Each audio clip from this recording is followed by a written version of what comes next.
Hi ළමයි මේ voice කරන්නේ ගොඩාක් කාලෙකින් බලන්නකෝ මම ඔයාලට දවසක් කිව්වනේ මං එළවලු වගා කරලා තියෙනවා කියලා. ඉතින් බලන්නකෝ දැන් ඒ වගේ ඵලදාව මට මතක හැටියට මම ගමන් 4ක් විතර මේකේ ඵලදාව ගත්තා. මේ තියෙන්නේ මගේ කුරුඳු ගහ. ඒක අපි දෙනියායෙන් ගෙනාපු එකක්. හස්බන්ඩ් තමයි ඒක හිටුවේ. කල් ලස්සනට හැදිලා තියෙනවා. මේ තියෙන්නේ මගේ ලස්සනටම හැදුණු වම්බටු ගහ. මේකේ අපි ඵලදාව ගමන් 4-5ක්ම අරගත්තා. මට කාලෙකින් ඔයාලට පෙන්වන්න බැරි වුණානේ. බලන්නකෝ.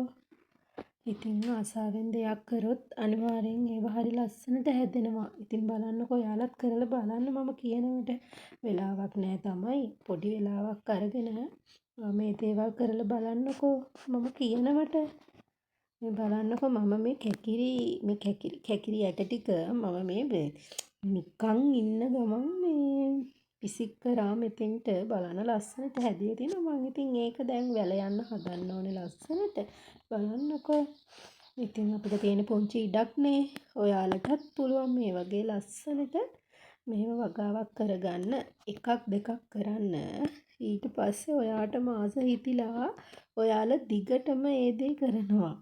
මම අත්දැකීමින් කියන්නේ මමත් ලොකුවට වගා කරපු කෙනෙක් නෙමෙයි නිසා. බලන්නකො මගේ කරවිල වැල ඒකේ මලුත් හැදිලා ලොකු කාලයක් නැහැ මේකට.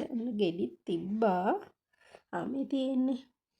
ඉතින් මෙහෙම දකිද්දි හරිම සතුටුයි. ඔයාලත් බලන්නකො අර තමන් දෙයක් හිතවලා ඒකෙන් අර ඵලදාව දකිනකොට ඒක මාරම සතුටක්. ඉතින්